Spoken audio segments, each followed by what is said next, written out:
Now at 9, Pitt State gives the public its first look at its new nursing simulation hospital.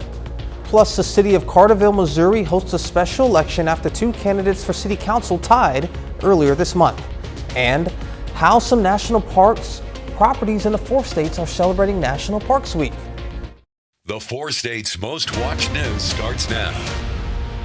Thank you all for joining us tonight. I'm Jalen Banks. Pittsburgh State University is giving the first look at a new addition to the nursing school.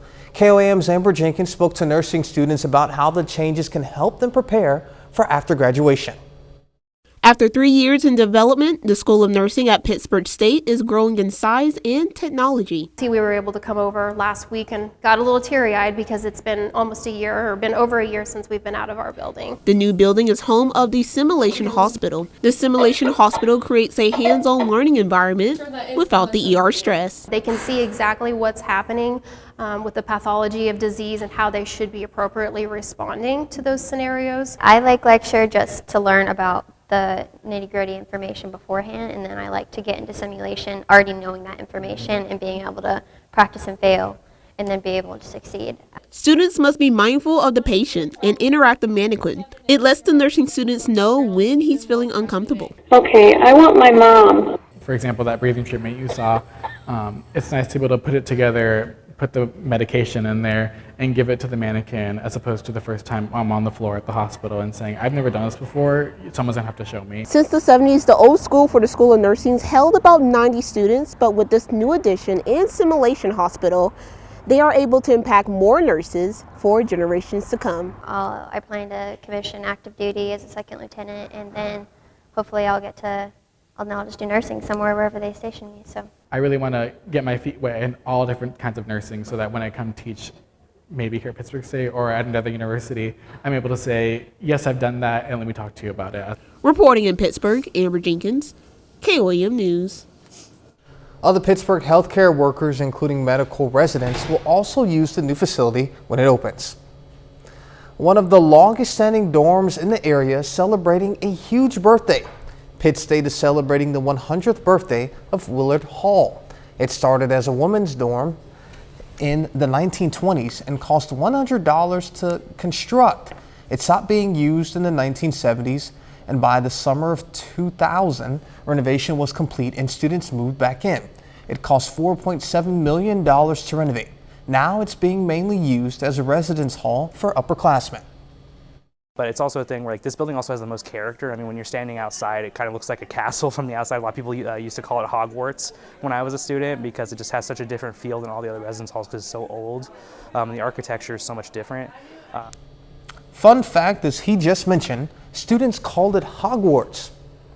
And now to Weather Chief Meteorologist Doug Hetty joins us. Well, it turned out to be kind of a gloomy day for us today. We had a lot of clouds. We've had some evening showers across mainly the southern sector of the 4-state area. 62, 45 are the numbers today, about 10 degrees below where we should be for this time of the year. And you can see those light showers kind of skirting through our southern counties, at least over the past several hours. Very light rain, mainly I-44 south. It gets a little bit heavier once you get into northwestern Arkansas. But we're going to continue to see these showers kind of skirting our southern counties through the rest of the night. But most of you will end up staying dry throughout the overnight hours. 55 in Stockton, 54 in Miami. Chanute is sitting at about 56 degrees through the night. Some light random showers. We drop back into the 40s, mainly cloudy skies. Another round of showers tomorrow. We'll talk about that here in a bit. All right, we'll see you then. 3 of 6 suspects in a Newton County kidnapping and murder case have pled guilty.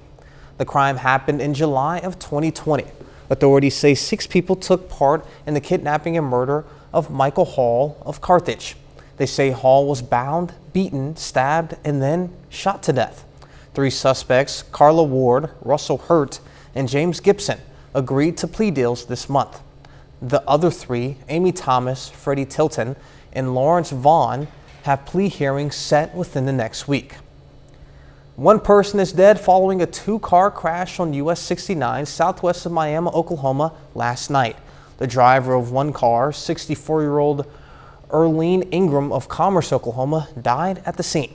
The other driver, 27-year-old Michael Shepard, was taken to the hospital. No word yet on his condition. A pickup hits 2 children in a driveway, killing one and injuring the other in Delaware County, Oklahoma. It happened just south of Cleora. The children were playing in the driveway when the pickup pulled in. A 1-year-old girl was killed. At last report, a 2-year-old girl was hospitalized in critical condition. Authorities are investigating the cause of the crash.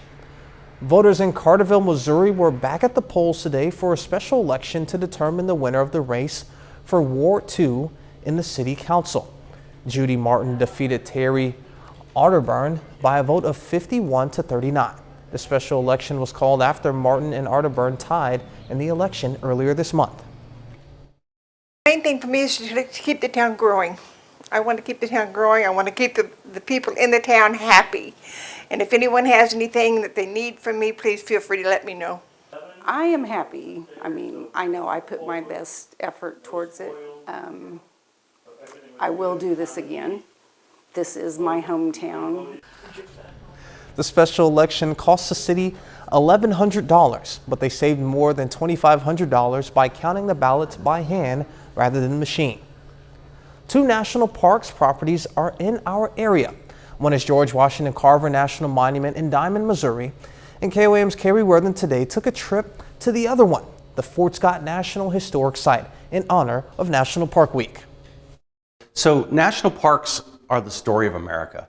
They're the decisions we've made, good and bad. It's what we've done through history that make us Americans. National Parks Week started in 1991 as part of the 75th anniversary of the Park Service. There's cultural parks, there's natural parks, and there's parks that are combinations of both. This is Fort Scott National Historic Site is a combination of cultural and natural, more on the cultural side. According to the National Park Service statistics, nearly 27,000 people visited Fort Scott National Historic Site in 2022. Elizabeth Emmons is just one of them passing through. By learning history, it's amazing how similar the themes back 150, 170 years ago carry through today. Very familiar. And if we don't learn from the past, we're going to continue having the present that we have. Ranger Carl Brenner says that sites like these allow people to learn the history that happened in the area. Sometimes we don't know the barriers exist. So when you come out and talk with us, we'll hopefully be able to understand that better and try to make it easier and more enjoyable for you. In Fort Scott's case, visitors learn about the Civil War era on the Kansas-Missouri border. The very first African-American troops to see federal service, to fight for their freedom and the freedom of all Americans, and they were mustered in on the parade ground of this site 13 days after the Emancipation Proclamation. For visitors like Emmons, it's a window to the past. Well, I think it's an incredible complete preservation of the site. It's fascinating. I like the architecture.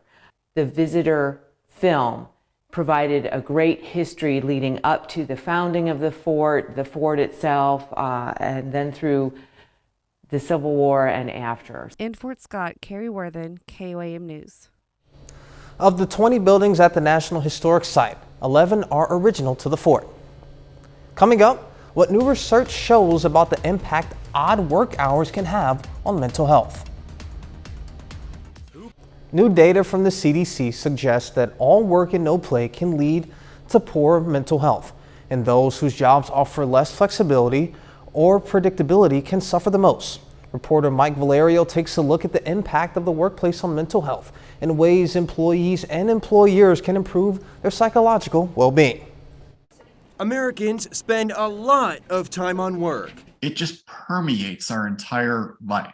And that can take a toll, especially under tough conditions. Working conditions can have a tremendous impact on our mental health. A new report out Tuesday from the CDC reveals in 2021, about 1 in every 37 working adults aged 18 to 64 experienced serious psychological distress, severe enough to require treatment. The rates significantly higher for those who reported they had to work when physically ill, as well as for those who did not have access to paid sick leave. Likewise, people with late night or rotating shifts, inflexible schedules, and inconsistent pay also reported poor mental health. People need to have a sense of agency in their lives. Dr. Dennis Stoley of the American Psychological Association says a key reason behind the distress is a need for both predictability and flexibility. Where people have the ability to both be able to count on fundamental things like that they're going to be able to pay their bills with their next paycheck. His advice for employers: don't choose between economic productivity and caring for employees. The two go hand in hand. A sense of psychological safety in a workplace increases productivity, increases innovation, increases retention, and they have a positive impact on their economic bottom line. I'm Mike Valerio reporting. MIT researchers have developed a vaccine printer that can store doses from months at room temperature. The printer generates vaccine-filled microneedle patches. Those patches are then attached to the skin, and the vaccine dissolves without a traditional injection. The printer is also mobile and fits on a tabletop, which scientists say could allow for on-demand vaccines in remote areas without the need for cold storage or shipping. And Doug is back with a complete look at the forecast, and later, Webb City Baseball hosts a rivalry game against Carl Junction. We'll have the highlights in sports.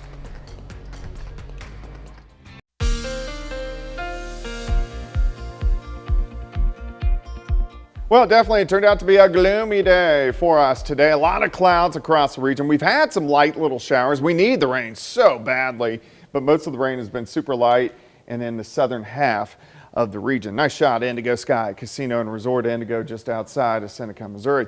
All right, zooming in, we should be topping out lower 70s this time of the year. Today, we could only go into the lower 60s, mainly due to the cloud cover across the region. Right now, Stockton at 55, Neosho 54.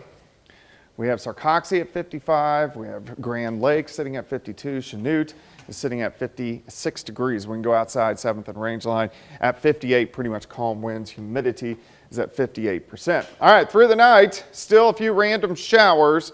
We drop back, upper 40s, a lot of clouds in the morning, back to 56 by 10. And you can see the bands of showers mainly skirting our southern counties throughout the evening hours. And this has been very light. Heaviest by far is just south of the region, but still some light showers, Ottawa County, Newton County, parts of McDonald County, moving into parts of Berry County, and then Benton County. Once you get down toward Beaver Lake, it kind of picks up a little bit more. Any severe weather staying out across western parts of Texas, and that's where it's going to stay as we go through the overnight hours tonight. The reason we haven't had any severe weather in the region for about 5 or 6 days are jet streams out of the northwest. We do get another wave that tracks to our south Thursday, so that's going to give us some showers.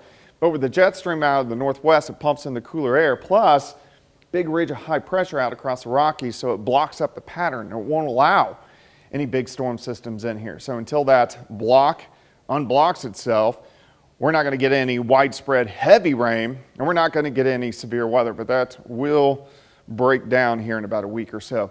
All right, rain chances pretty low the rest of the night. Shoot back up tomorrow afternoon into tomorrow night. So that's good. It's just very light rain across the region. So just a hit and miss shower through the rest of the night. Here's 7 a.m. A little bit of sun in the morning, and then once we get to the noon hour, we start to get rain pressing in again. Very similar to what we have seen today, kind of the same track along the Kansas-Oklahoma state line, mainly affecting the southern sector of the four-state area. So this will keep our temperatures down once again. Once we get into tomorrow evening, dries out, but then we get another batch of rain starting to pop up. So this is Thursday morning. This tracks a little farther north, so a little bit more widespread Thursday morning, and then starts to taper off once we get into Thursday afternoon. So at least some rain across the area. 59 tomorrow, 60 on Thursday, 67 on Friday. Could get a few showers in here by evening, Friday night into Saturday morning, and then the rest of the weekend looks pretty good. Thunderstorm chances back in by next Tuesday. So we need the rain. We'll take what we can get, but it's been pretty light over the past day. Yeah, fingers crossed we can get a little bit heavier rain, especially for southeast Kansas. Try to break that drought. No kidding. Again, fingers crossed. All right, thank you, Doug. Yep. Coming up, converting all that unused space. Empty office buildings across the country are getting a makeover. I'm Jackie Ibanez with a look at the efforts to convert vacant spaces into new housing units. That's all straight ahead. A federal appeals court ruling could make it harder to regulate App Store operators by arguing they hold monopolies. In a ruling, the Ninth Circuit Court largely sided with Apple in its case against Fortnite developer Epic Games. It found Apple does not violate antitrust laws by requiring developers to use its proprietary payment systems. The company says it does so for security and privacy. COVID-19 restrictions may be over, but some cities are still trying to bounce back to pre-pandemic normalcy. A number of office buildings in downtown areas remain empty as remote work continues. Fox News correspondent Jackie Ibanez takes a look at what some urban areas are doing with all the vacant space. A number of large cities across the country are facing a problem. Years after the height of the COVID-19 pandemic, many office buildings still remain empty or partially used, with people continuing to work from home or in hybrid situations. It's causing developers in places like New York City, Pittsburgh, Dallas, and more to convert the empty spaces into apartments and reinvigorate life in dwindling metro areas. In Hartford, the primary response, our primary focus in the wake of this pandemic is on trying to create residential density in the heart of our downtown. Because if you don't have office workers coming in every day, spending money at coffee shops, restaurants, and bars, you've got to replace that energy and activity. According to data collected by global commercial real estate company CBRE, the rate of vacant city office buildings across the country continues rising from a little over 12% in 2019 to nearly 18% in the first quarter of 2023.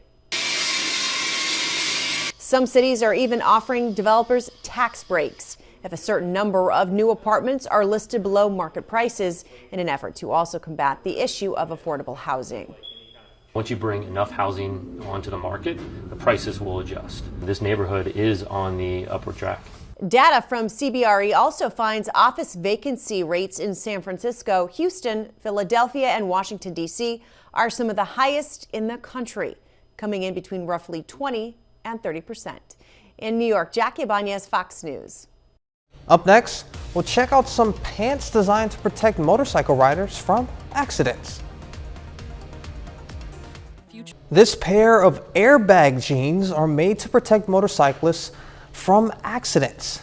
The Mo-Cycle jeans look almost like any pair of pants, but once activated, the airbags installed in the jeans inflate. The company invented the pants to keep motorcycle riders safe from falls in the case of an accident or crash. The CO2 cartridge inside the pants is what inflate the airbags.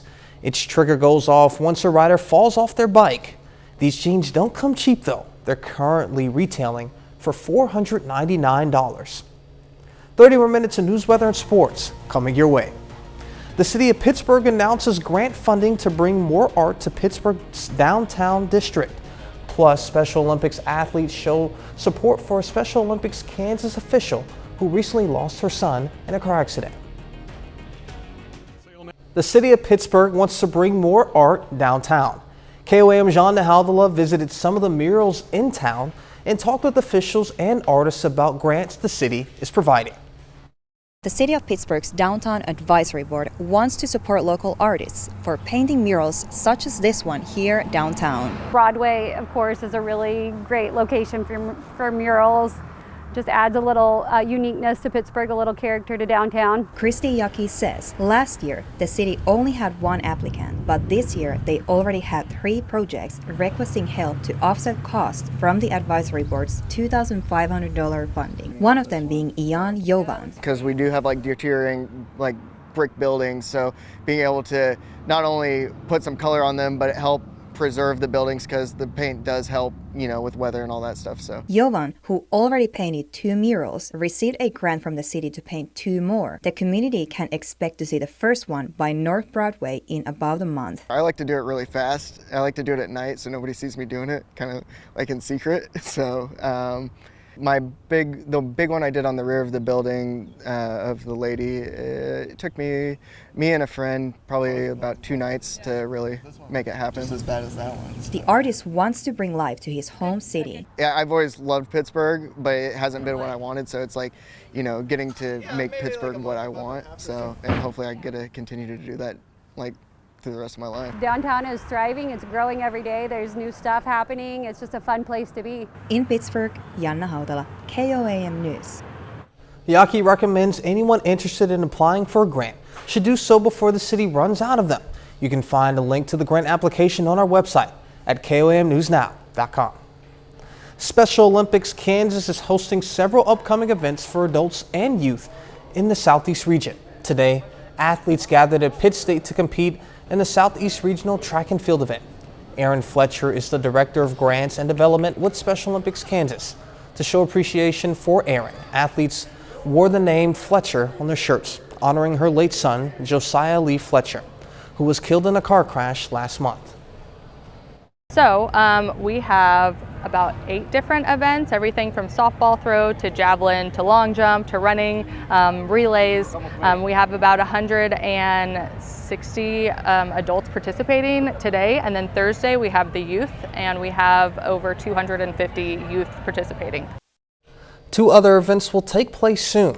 The Adult Southeast Regional Track and Field event is this Thursday at Pitt State. Another Southeast Track and Field event will be at Erie High School next Wednesday. The Joplin Chamber of Commerce is giving back to the community garden at Crosslines. The chamber hosted an event where community members could come out and help mulch the garden. Several area banks volunteered to help. We're using rakes and we're evening out some dirt, just making it look nice. They've added some new security poles here recently, so they're just kind of leveling it all out, making it look great, having the dirt piles in the back leveled out. And adding the mulch to the dirt boxes because there's going to be flowers and stuff in the community garden as well. The chamber provided some tools, but volunteers were encouraged to bring their own. He's already in the history books for occupying the Oval Office at 80, but President Biden says he's not ready to retire just yet. He's framing his re-election campaign as a fight for freedom, and it has his GOP opponents already taking aim. Fox News correspondent Madeline Rivera reports from Washington. In his first address since officially announcing his re-election bid, President Biden spoke to a key constituency, union workers, saying he wants to finish what he started. I ran for president to rebuild the backbone of America, the middle class. The president also seeming to relish a rematch with his predecessor. The threat the MAGA Republicans pose is to take us to a place we've never been. As he gears up for a potentially contentious and expensive 2024 fight, President Biden is already battling skepticism over his age and low approval ratings. When it comes to age, it's the same thing that we heard in 2020. And if you look at what the president has done this past 2 years, he's been able to deliver and get things done. So far, former President Trump has dominated the Republican presidential primary race. You could take the 5 worst presidents in American history and put them together, and they would not have done the damage Joe Biden has done. Trump continues to lead even as his legal problems grow. The Fulton County District Attorney in Georgia is investigating whether he illegally interfered in the state's 2020 election. No one wants a Biden-Trump replay of 2020. It was painful then, it would be painful again. Indictments in the Georgia case could come this summer, just as the GOP primary fight is heating up. In Washington, Madeline Rivera, Fox News. A jury was selected today to hear the civil lawsuit against former President Donald Trump. It seems from former columnist E. Jean Carroll claiming Mr. Trump raped her in the mid-90s, then defamed her when she went public many years later. Donald Trump has denied the allegations, and his lawyer have indicated he most likely won't testify. A bit later, another attempt to curb emissions. The EPA poised to issue a new rule regulating power plant emissions. Critics say it could raise your energy bill. I'm Edward Lawrence at the White House. Details coming up.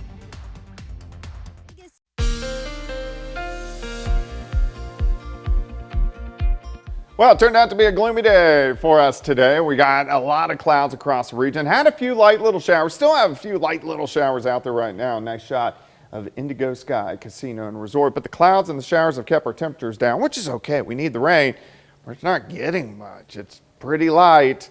Look at our highs. Missouri side, lower 60s. Oklahoma, southeastern Kansas got mid 60s. Still kind of chilly right now. Garnett's 55, Coffeyville 51 at Grand Lake. We have Greenfield sitting at 57. Here's 7th. Here's Rangeline. Let's go outside. Currently sitting at 58. Pretty much calm winds. Humidity at 58%. Still a few random showers out there tonight. Most of us dry. Most of us mostly cloudy. We drop back to about 47 later on tonight. We've been tracking these light showers pushing through the southern counties over the past couple hours. Now, very light sprinkles, Newton County, back through parts of Ottawa County. The heavier rain is down through Benton County into northwestern Arkansas. So not too much from here on out. Had a few severe thunderstorms in western parts of Texas, and that's where it's going to stay as we go through the overnight hours for us tonight. But we still have this northwest flow, right out of Canada. Another little wave passes by on Thursday. So this kind of pumps in that cooler air. But also out here across the Rockies, big dome of high pressure, so it blocks up the pattern. We can't get really anything in here, like substantial storm systems, until that block starts to break down, which it will start to do here in about a week or so. All right, rain chances low the rest of the night. Shoot back up tomorrow afternoon into the overnight hours. So let's step through time. We're going to stop at about 7 a.m., upper 40s, mostly cloudy. May get a little bit of sun in the morning. Here comes another batch of rain, very similar to today. It kind of tracks right along that Kansas-Oklahoma state line and mainly the southern half of the region tomorrow afternoon. But again, this will keep our temperatures upper 50s to near 60. Get a break tomorrow evening, then late tomorrow night. Here's the good news. A little bit more widespread rain. It's going to be light, but a little bit more widespread as we go into Thursday morning, and then it will start to taper off once we get into Thursday afternoon. We're not going to get a whole bunch, but at least we'll get a little bit by the time that wave passes by. All right, day planner, 53 in the morning. Clouds thicken, showers pop up during the afternoon. We stay mainly into the upper 50s. Rainfall is not going to be much over the next few days, but a little bit. Look at our northern counties. Not much at all. Once you get down to Pittsburgh, maybe a quarter of an inch, maybe a half an inch in Joplin. Southern counties will be the areas that approach 1 inch over the next couple days. 59 tomorrow, 60 on Thursday, 67 on Friday. Morning showers Saturday, but most of the weekend looks pretty good. Thunderstorm chances pop up again for us next week when we finally get out of this cold, chilly part of the pattern. But I'll tell you what, man, we need the rain. My yard is turning yellow in spots. Really? I still have all weeds from being scorched last summer, and it's not in good shape. Yeah, I'm sure that there's tons of people in the 4 states that share your sentiment. Yeah. All right, thank you, Doug. Coming up in sports, national recognition for a Pitt State track and field athlete after a record-breaking weekend. Plus, Webb City baseball hits the field for a rivalry game against Carl Junction. Jacob Leonard has those highlights and more next.